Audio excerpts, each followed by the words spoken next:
Chapter 1. Lindsey Medina. "Lindsey has beetles crawling on her!" Sylvia squealed to her friends. The four girls stood in a semicircle, cutting Lindsey off from the view of the teachers who gossiped on the far side of the playground in the shade of the school building. The building had taken on the drab colors of the playground, covered in the same dust that rose from the parched ground to settle on the goalposts, swing sets, and climbing bars, and, by the end of recess, most of the children. Lindsey had put herself in this vulnerable position, choosing a distant part of the schoolyard to draw in the sand undisturbed. So isolated that she was too tempting a target for Sylvia and her gang. The nearest children were 5-year-olds, too young to help, swinging on the climbing bars. The older boys, who often liked the portraits Lindsey would draw for them, were far too engrossed in their pitchball game to notice what was unfolding. Lindsey placed her hand over her breast pocket where she had hidden the beetles, one tumbling over the other like little gemstones. She remembered saying, "Don't hurt them," just before the seizure took her and the vision flickered before her eyes. Once, after watching her across the breakfast table, her brother Sam told her that when she seized, her eyes tipped back in their sockets and rolled around like marbles. Her limbs shook and sometimes snot came out of her nose. Sometimes she bit her tongue, and her teeth turned red from blood. It seemed an undignified state to her, and at impossible odds with the revelations she saw with her inner eye. People. People she knew. People she had yet to know, but would know. Sometimes she saw people when they were younger, often when they were older. Sometimes she saw landscapes, shady forests, heaving seas, tranquil rivers. She saw crescent moon dunes crossing deserts one grain of sand at a time. Suspended on threads of wind, she knew each grain, its golden, amber, or rose brilliance. A canyon, a cave, 1,000 candles shining through glass. Then she would come to with her cereal bowl turned over, milk on her lap, her brother resting his chin in his hand as he stared at his stopwatch. 47 seconds, Sam said. "Felt like an eternity." Lindsey was not sure how long this seizure and its vision had lasted. She never knew how long the visions were. She lost all sense of time. But Sylvia was staring down at her with her 3 friends, and the sounds and shouts of other playing children continued uninterrupted, so she knew she was still at recess. No teachers' faces floated above her, so she could not have been on her back long enough to attract much attention. Lindsey tried to prop herself on her elbow, but her muscles were still not responding. She flopped back down, hitting her head. The other girls snorted and laughed. Lindsey had braided her locks so carefully that morning, tying them with fluorescent elastics to tame the wiry curls. Now they had escaped from their bands. One stood on end, waving before her face, the sun winking behind it. Her head felt as if there was a vice clamped around it. She could taste blood in her mouth and feel mucus sticking in the back of her throat. Sylvia ground one of the loose elastics into the ground. "Your teeth will fall out, and you'll be ugly for the rest of your life," Lindsey said through panting breaths. The laughing stopped. "What did you say, you little spaz?" Sylvia said, her lip curling. Lindsey swore inwardly. This also happened after an episode. She said thoughts out loud. Her brother always found it amusing, but it was far from funny now. Sylvia leaned in close to her, grabbed a fistful of her hair, and pulled. Lindsey cried out but was unable to defend herself. She used what control she had regained in her arms to protect the beetles in her pocket. Sylvia was so close that Lindsey could feel her spit on her face. Those gray eyes, thin lips, and freckles were unmistakable. Lindsey had just seen them in her vision. The whole of it came back then. She had been sitting on a tuft of grass, drawing in the dust with a branch. Sylvia had come over, dragging the soles of her shoes, scraping away the stars, the moons, the birds, and the butterflies Lindsey had worked so hard to render. Closer, Sylvia had spotted the beetles and cried out. Then the vision came. It was not unusual for Lindsey to experience visions of a person standing right before her, so it did not surprise her that a piece of Sylvia's future seemed to have detached itself from the bowl of sky and fallen on her. She had seen Sylvia, her freckles faded with age, her fiery hair turned to a more subdued auburn. She was not actually ugly. Her face was lean and had lost the softness of baby fat, but she was comely in an elegant sort of way. Grown Sylvia opened her mouth to call 3 children, Sylvia's own children, Lindsey guessed, and where one of her front teeth should have been, there was a gap. Young Sylvia shook Lindsey back into the moment. Did you call me ugly? Ugly. So ugly. Your teeth will fall out. Lindsey muttered as if drunk. If her brother had been there, he would have been laughing. Pain spread like fire across her scalp as Sylvia pulled harder. Let her go. A 5th figure had quietly walked up beside them without anyone noticing. It was the new girl, Sabrina Sabria. She was lean and gangly, her hair always pulled back into a utilitarian ponytail, and her thick brows always furrowed into a scowl. She wore what she wore every day, a black long-sleeve shirt and black trousers tucked into oversized boots.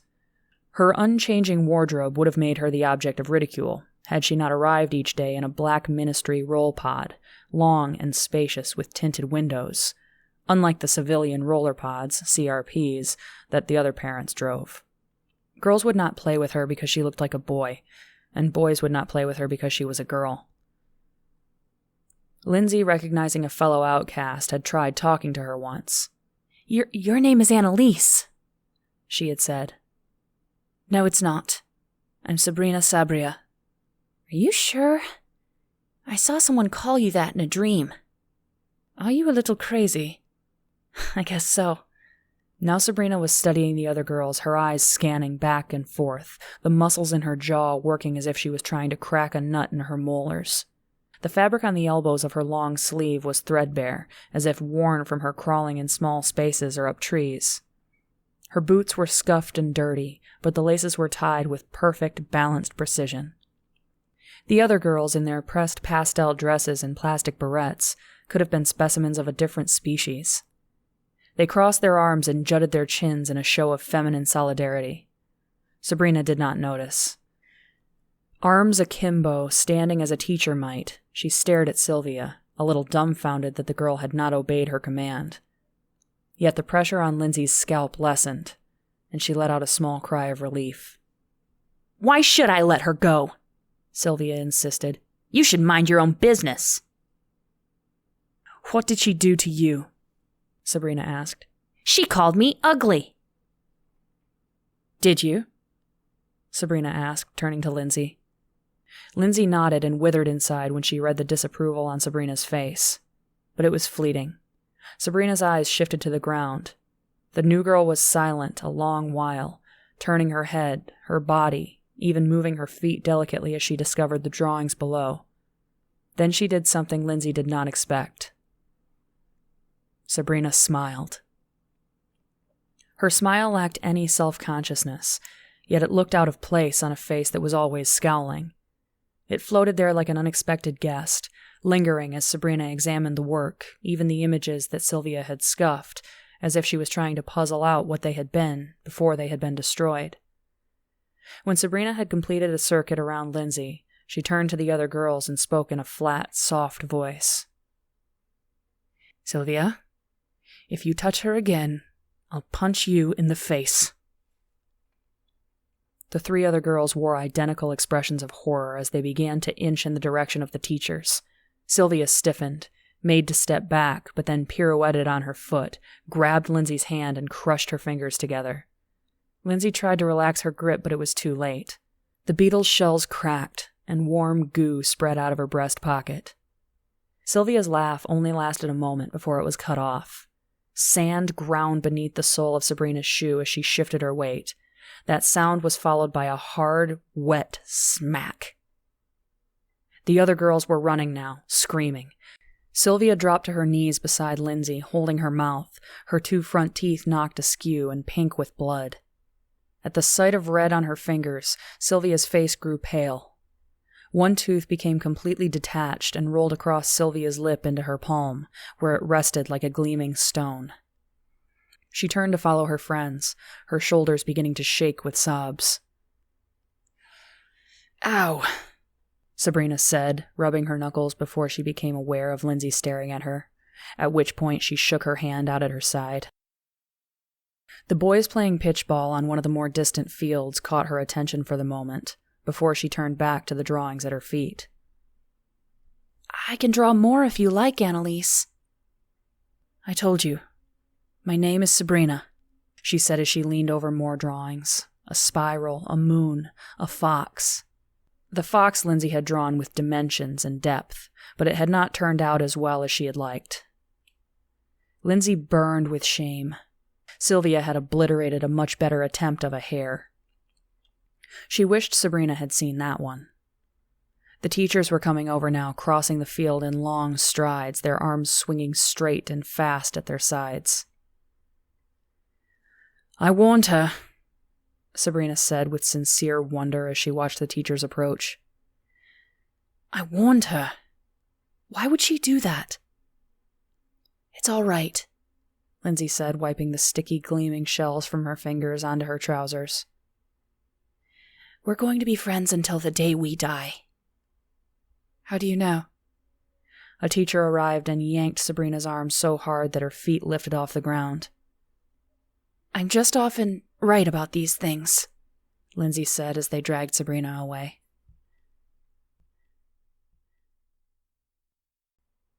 "10 years later. Chapter 2. Sabrina Sabria. "Stop spinning your gun, cadet." Sabrina bounced the blaster upright so that it pirouetted briefly, its battery case on her knuckle, before she knocked it into her holster with a satisfied flick of her opposite hand. "Unnecessary," Sean said. "A question, sir." Sean paused, his head turning a fraction of a degree towards her. The setting sun streaming down the alleyway between buildings struck his face at such an angle that she could see his blue eyes behind his visor. The late afternoon light made his skin look tawny, and the laughter lines around his eyes and mouth more prominent. "Go ahead." "Do you disapprove because you can't do it?" Sabrina asked, suppressing a smile. Sean let out a gruff "humph," and returned to the screens projected before his eyes, his hands moving in the air in front of him as he switched between menus. "I like my face attached, that's all," he said. "Although maybe some plasma burns could improve yours." "I'm reporting you to my supervisor," Sabrina said, leaning against the wall and stretching her legs, the carbon fiber flex bands of her patrol suit creaking. Sean completed his inventory of their shift assignments, lifted his visor, and started down the alleyway to the sidewalk. "Let's go. One assignment left today." The sun shone directly into their eyes as they turned the corner onto Carnap Avenue. Despite the glare, Sean kept his visor up and told Sabrina to do the same. "The less distance between you and the residents, the better," he said, tugging at his uniform jacket to cover up his blaster as well. Sabrina zipped her jacket and doubled her pace to keep up with Sean's long strides. The avenue between the row houses was crowded with produce and cooking carts, each surrounded by residents stopping on their way home from work. The air smelled of rosemary and aniseed. A young girl sprayed a golden cloud of mist on a wheelbarrow of kale and turnips, turning the lime leaves and pink tubers a dark emerald and bloody red. The moisture and the bright colors created a convincing illusion of abundance, but dust still gathered at their feet, on their sleeves, in their eyes. The desert was never far. The sand pooling in the gutters and creating a haze over their heads was a constant reminder. Occasionally, Sabrina could even smell it, as a breeze carrying the scent of sage and tamarisk wafted over rooftops and down an alleyway. Sean led them into the periphery of a pitchball match, delaying long enough that when the ball rolled his way, he had a moment to juggle it up and away from the children and kick it to her. She trapped it under her foot. "Are we dispensing with all formality?" "Bond with the community, and you'll have all the partners you ever need," Sean said. "I do have the highest rate of solved cases in the station, and it's not because of my interrogation techniques."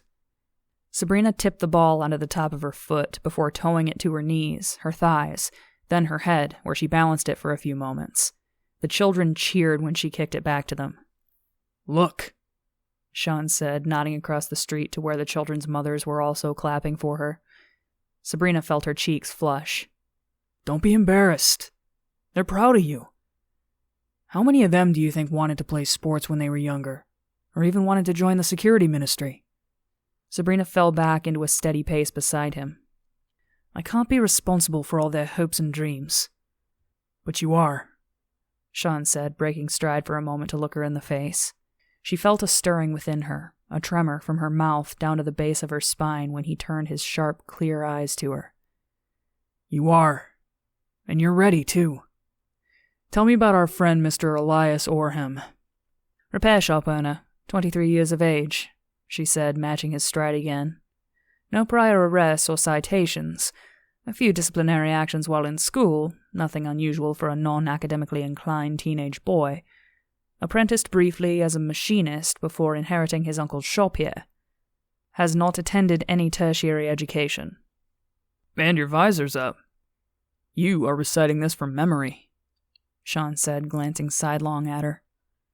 I studied our daily mission briefing last night, she said.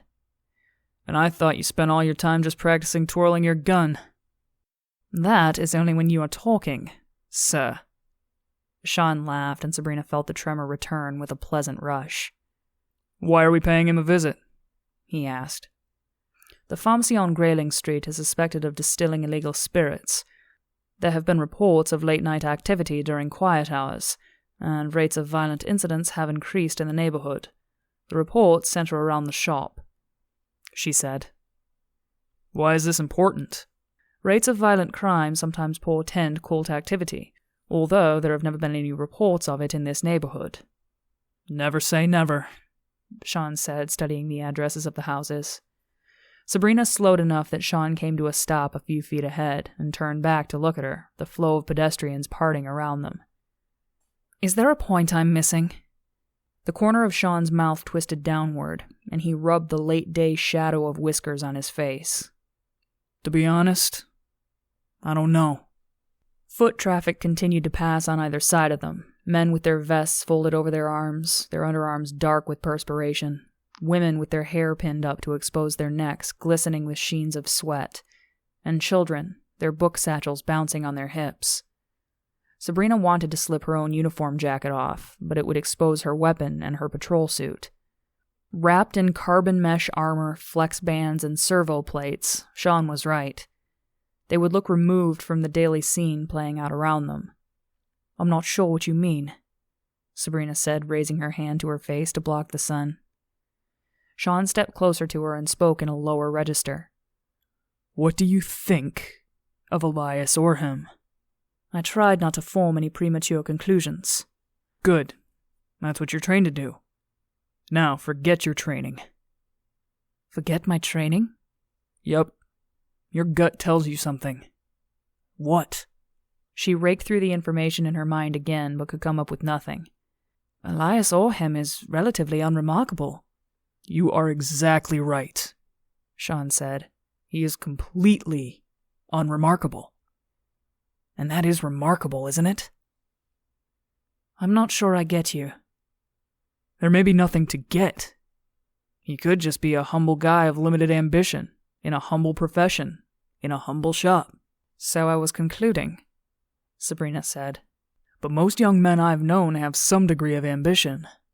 Nothing feeds the ego like youth and naivete. How many would be content to work in a little shop on this street the rest of their lives? Maybe he aspires to start more shops. Good observation. Keep it in mind when you interrogate him. Sean nodded toward a set of stairs leading to the basement of a row house next to them. After you. This is the place? Sabrina asked, looking up at the row house. It had been refurbished since the transition, with new light fixtures and a fresh coat of standard ministry-approved paint. The basement door, however, looked as if it belonged to a different building. Paint peeled off its face in long, curled leaves, revealing rusted metal beneath. Cadet? Sean smiled. You've done the legwork. You interrogate him. I'm going to look for a new gyroscope for my CRP. Sabrina opened her mouth to speak but could not find the words. After a few aborted attempts, she stopped completely, aware that she likely resembled a fish gasping for air. Yes, sir, she finally said. The bottom of the door screeched on the floor as she freed it from the jam. The air on the other side smelled of copper, oil, and dirt. The space was dark. The window at ground level was clouded with sand and dust. If Elias Orham had ambitions for his shop, they were not apparent in the haphazard way items were thrown together on the sagging, overcrowded shelves. Vacuum tubes, fuel blenders, gyroscopes, hovers, suspensor clamps, many covered in cobwebs, all vied for shelf space. Sean gravitated towards the shelves holding tired-looking gyroscopes, nodding at Sabrina to continue. She navigated around more overcrowded tables and tilting shelves and stopped at a worn counter in the back of the shop. A stick of incense was burning in a pot of dirt. In the stale air, the smoke hovered, undisturbed, in a wispy layer at the level of her head. Sabrina heard a noise, a tinkling of metal on metal behind the beaded curtain that led to the back of the shop. She called out, "Hello? Mr. Orham?" Footsteps shuffled in back before a young man with chalky skin and long, lean features parted the beads with one hand. Dark circles ringed the skin below his eyes. His hair was slicked back and ran down to his collar. Well, yes? He offered a tentative smile. He was still only halfway through the curtain. He wore a light scarf and a floor-length jacket to ward off the damp cold of the basement. An oil rag hung from his pants pocket, and a belt of wrenches was strapped beneath it. "I'm Cadet Sabrina. That is Officer Marr over there in your gyroscope aisle," she said, pointing over her shoulder with her thumb. "I might have some questions about one of these when you're finished," Sean said with a good-natured grin. "Certainly," Orham laughed, a jagged sound that came from the back of his throat. "Are you Mr. Orham, the owner of this shop?" Sabrina said, trying to return some formality to the conversation. Yes, I am," he said, shifting his eyes back and forth between her and Sean. "We're here to ask about some reports of neighborhood disturbances, mainly centered around the pharmacy a few doors down." "Disturbances?" he said, smiling, his body rocking back and forth slightly as he wiped his hands on his oil rag. "Well, like what?" "Loud, uncivilized behavior. Customers coming late at night. Even fights." "None of that. I've seen nothing. It's a quiet neighborhood." He bent down to adjust the incense stick. Sabrina felt something tighten within her. He was lying. "Mr. Orham, how long have you owned this shop?" "Why?" he said, moving his hand from the incense stick to roll the beads of the curtain between his fingers. "Well, it just seems like an established business. But you seem young. Close to my age, actually. I'm just wondering, did you run it while you were in school?" "My uncle. He recently died. I inherited it," he said. "I was raised by my uncle. He's like a father to me." She smiled. "Do you normally work late or leave early?" I work late. Yes. I'm often here late." "Regularly? And you have never heard any of the noises the neighbors have complained about that I mentioned earlier?" The tendons in his neck twitched. He was making a fist around the beads in his hands. Why is it of interest to you?" he asked. "Well, as you know, Mr. Orham, when neighbors complain about such activities around a pharmacy, the first thing the authorities suspect is an illegal distillery. Do you know the owner of the pharmacy in question?" "No. I've seen him around. I keep to myself. I don't interact with him." "You don't? No shopkeeper guild of any sort?"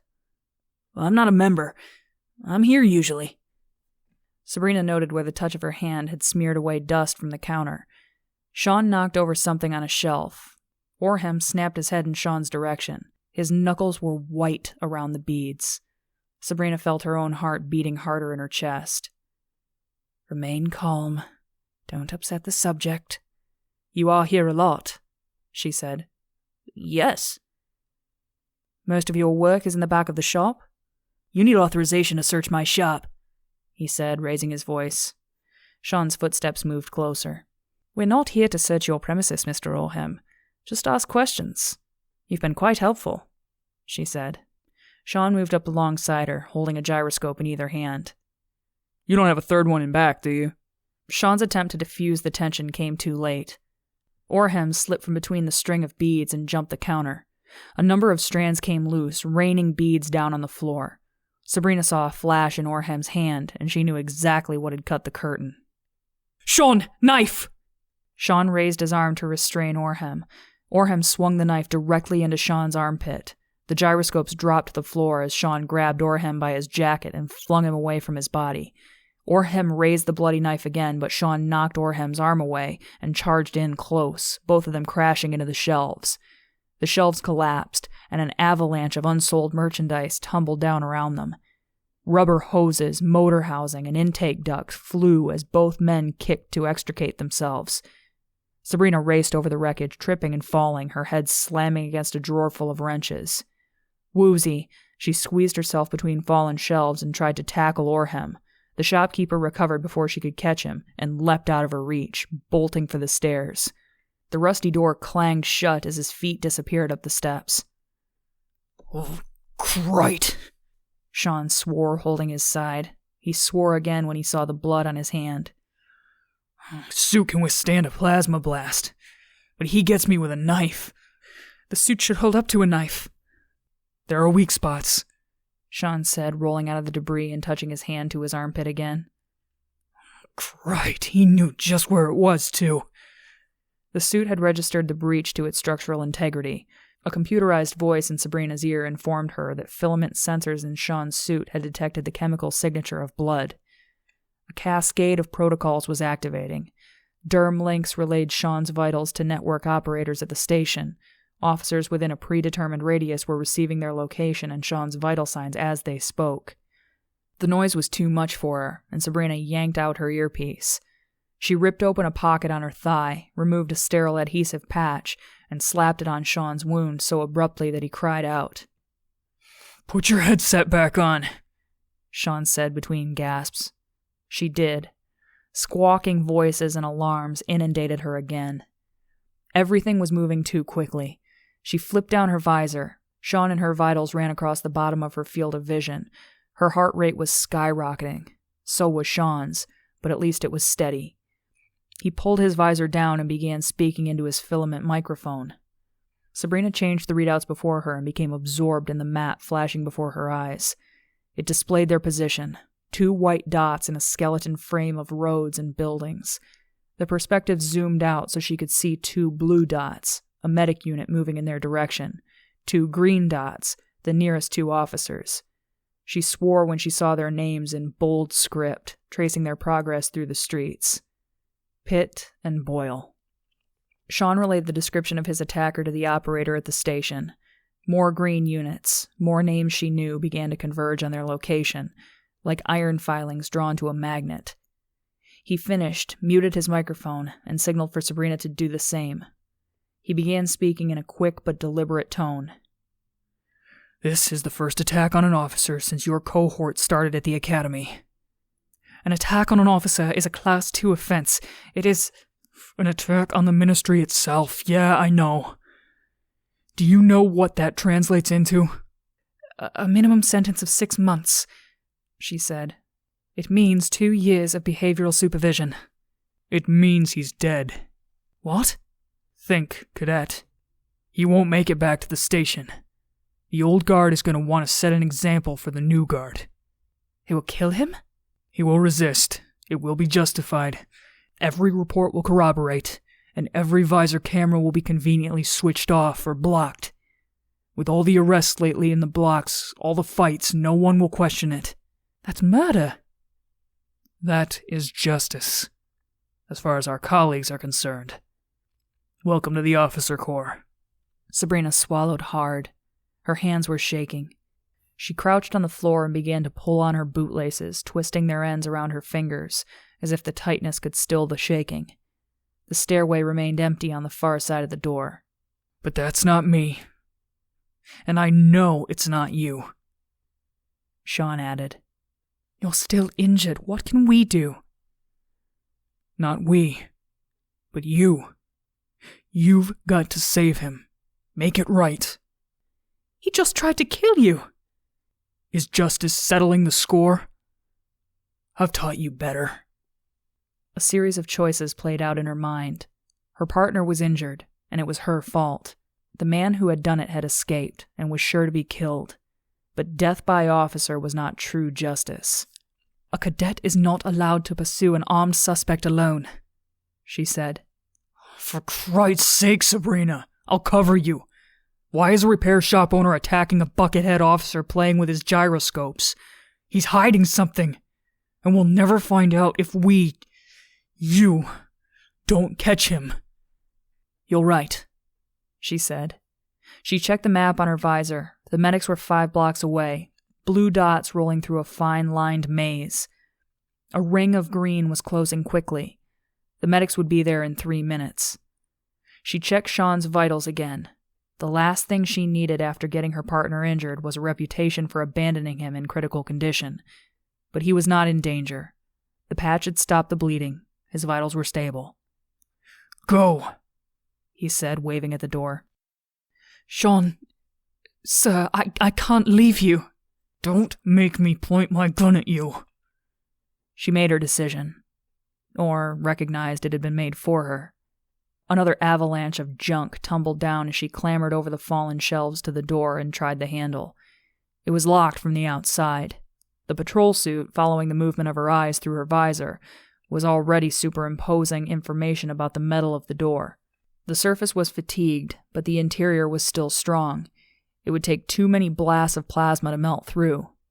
Red lines traced the outline of the bolts that formed the door's locking mechanism. Most of them were deep in the interior. Such a heavy door and reinforced lock belonged on a vault, not a dusty repair shop. Sean was right. They had stumbled into something. The owners had something to hide.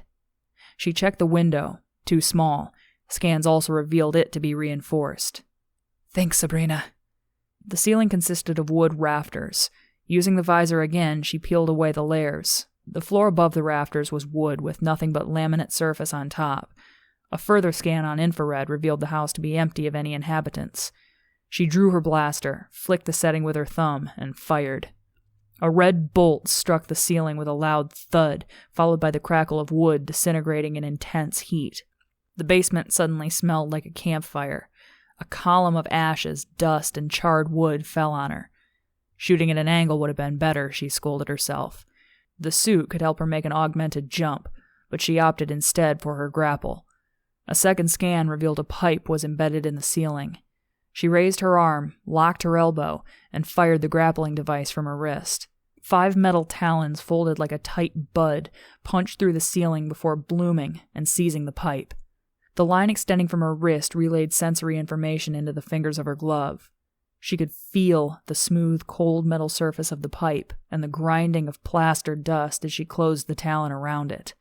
Before she tugged on the line to activate the winches built into the shoulder of the suit, she glanced at Sean. He jerked his thumb upwards. Go. Chapter 3. Pursuit.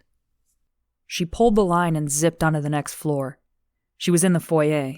Shoes waited in a neat row for their owners, their types and colors representing each member of the family. A coat rack held a number of deflated rain jackets. Afternoon light spilled into the adjacent room through gossamer curtains while empty couches waited for their occupants. A child's doll rested face down on a coffee table next to reading tablets and a toy roll pod. After releasing their grip, the grappling talons relaxed, and the line whipped back into the casing on her forearm. Sabrina turned the bolt in the door, stepped out onto the front steps, and descended into the street. She asked 2 children where the man who had just come up the stairs had gone. They pointed right. It was hopeless. Among the playing children, evening commuters, market sellers, Orhem was nowhere to be seen. Sabrina had already lost precious time. Orhem had a sizable lead. Sean had no chance to slap a tracking device on him. She looked with growing despair at the long street, crowded with people and broken by dozens of cross streets and alleyways. The ring of green beacons was growing tighter by the moment. Her skin felt hot beneath her suit. He could be anywhere, she thought. Running blindly down the road would be of little use, especially if she passed some point where he had turned off. A child kicked a ball towards the sticks that were set up as a goal in the ongoing game of pitch ball. Other children chased after it in long strides. Think, Sabrina. Think. She switched her visor to infrared, turning the people on the street into ghostly blobs of orange surrounded by halos of red. The cobblestone street was a deep purple, almost black. She increased the sensitivity, and the heat the pavement had absorbed from the sun's rays appeared in a soft blue. Another increase of sensitivity, and the imprints from footsteps swelled into view, heat left by the friction of soles on the stones. The children stamped chaotic orange prints around their game. Casual walkers left cooling yellow prints in evenly spaced rows. She studied the mosaic at her feet until she found a faint trail of fading prints, a cooler blue subsiding into indigo, spaced far apart, like those of a runner. She launched herself, dodging and weaving around pedestrians, her velocity boots amplifying her legs' exertions so that her body hurled over more ground between strides. The color of the footsteps was already changing to a greener, warmer hue. On her earpiece, the operator's voice recited ministry guidelines forbidding a cadet to pursue a violent suspect without supervision, but Sean cut in with exaggerated cries of pain. Sabrina's pulse had settled into a steady drumming, but she was not tired. She had trained too much for that. The footsteps turned to the left, and she followed them through an alleyway into the next street. The previous street was reserved for pedestrians, but this one was open to traffic. Cool indigo spheres, civilian roll pods, whirred past. Their occupants warm orange blobs, and their fuel cells a hot white beneath their seats. The trail of steps cut through the lanes of traffic and the opposite curb. Sabrina followed, dodging vehicles, ignoring horns. Tires screeched and two roll pods collided. She kept running, following the trail of steps into an alleyway. The footprints were a forest green. In places, they were very close together, as if Orhem had slowed to look over his shoulder. She hurled reclamation bins and broken furniture. The steps turned the corner, ran along the storefronts of the next street before crossing traffic at an angle. She followed, dodging through another gauntlet of commuters heading home. After the next turn, she knew where she was headed. The pavement here was cracked, the streets narrower, and the buildings drab. She was entering the oldest section of the city, the blocks. The apartments were too small, the streets and alleys too narrow, the people insubordinate. She knew the streets and alleys well from many trips to investigate disturbances. The sounds of crying children and a fighting couple drifted down to her from the building above, while she weaved about unreclaimed trash. Around another corner she tripped and crashed onto the ground, her feet caught by a man passed out, his legs stretched out across the gutter. The collision did not even wake him. He was passed out from illegal spirits.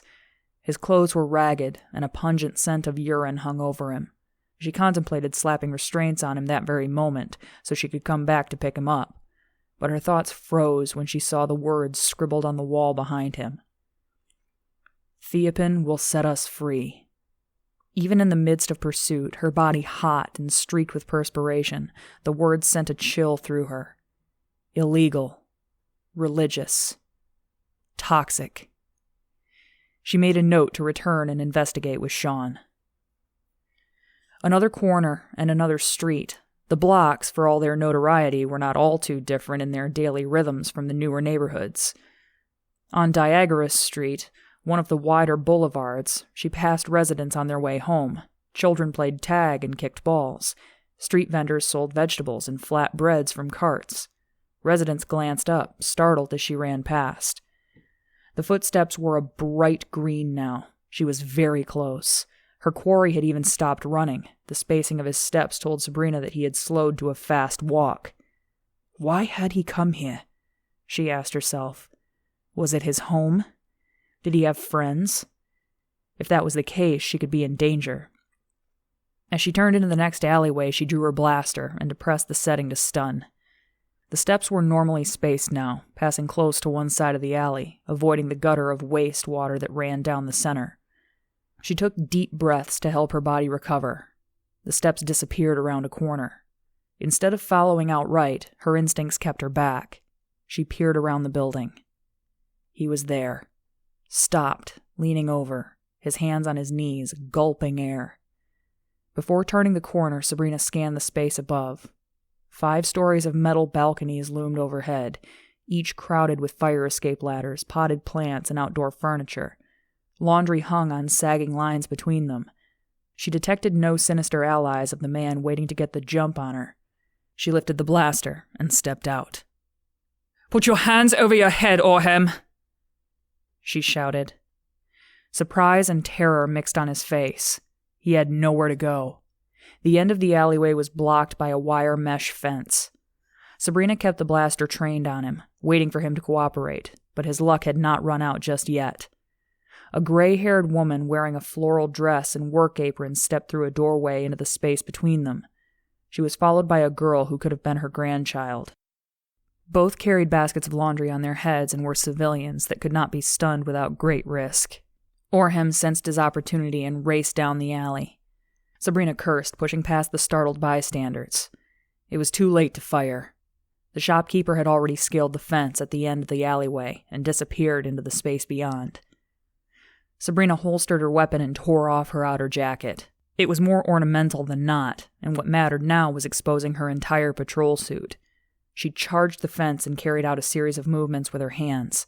Sensors in her gloves recorded the flexing of her fingers, and thousands of microscopic filaments in her suit tensed and spread, tickling her skin as the patrol suit prepared to climb.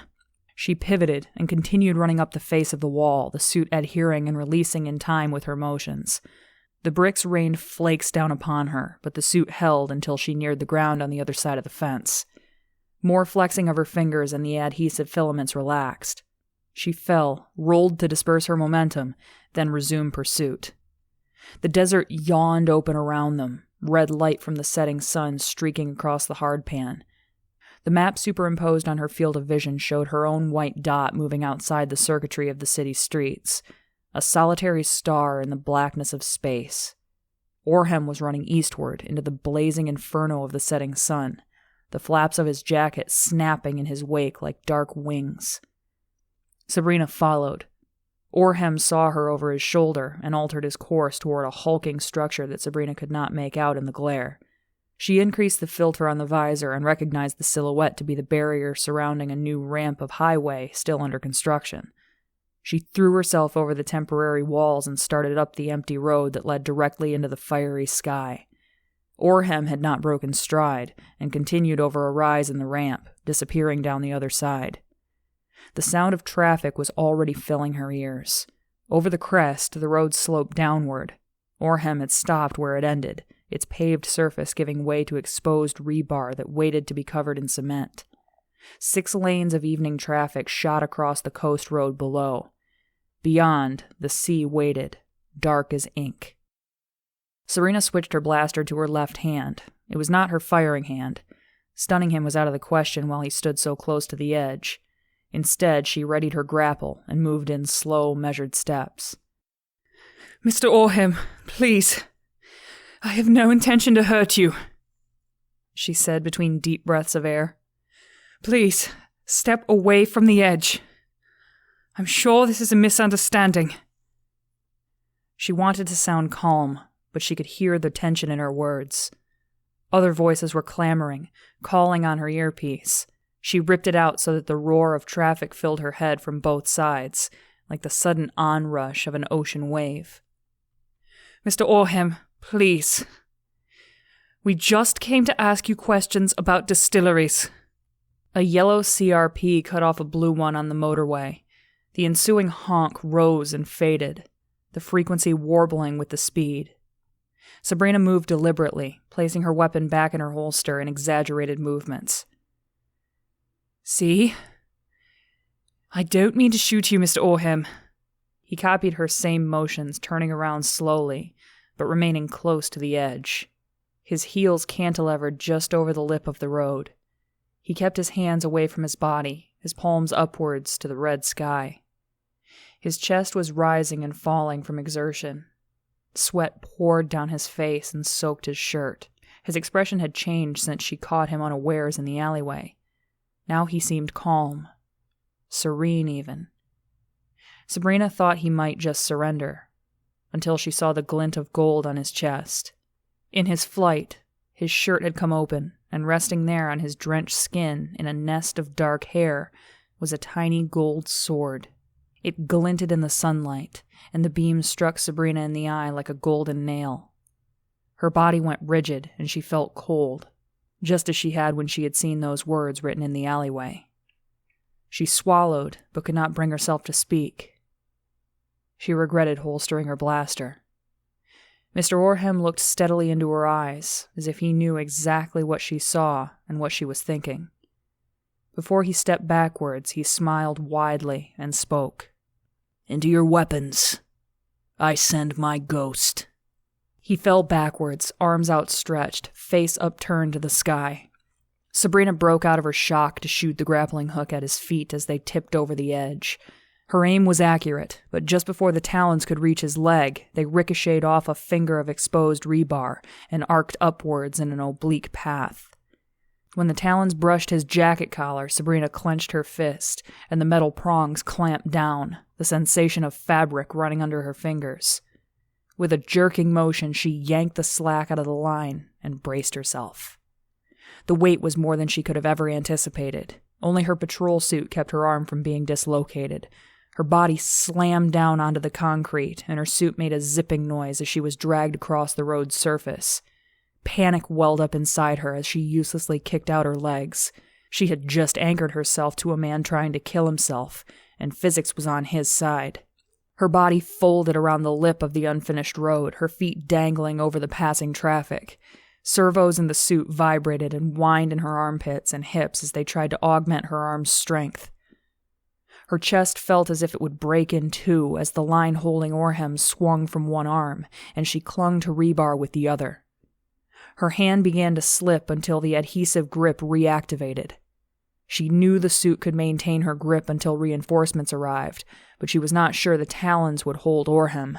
His jacket was tented over his head while he swayed, kicking, each movement sending a spasm of pain up through Sabrina. If she had a third arm, she would have stunned him, but instead she had to watch helplessly as he twisted, turned, and slipped out of his jacket. She closed her eyes, but she still heard everything. The abrupt disappearance of his weight was followed by a bang like a heavy sack of sand hitting concrete and popping open. Tires screeched, metal crashed, a suspensor lorry blew its horn, a trailer rolled end over end, glass windscreens popped and shattered, something huge and metal tumbled. After the commotion came the voices. Voices yelling in the earpiece on her collar, voices from the roadway below. A woman screamed. Sabrina opened her eyes and turned her face from the chaos below to the horizon, where the setting sun was igniting the sea the color of blood.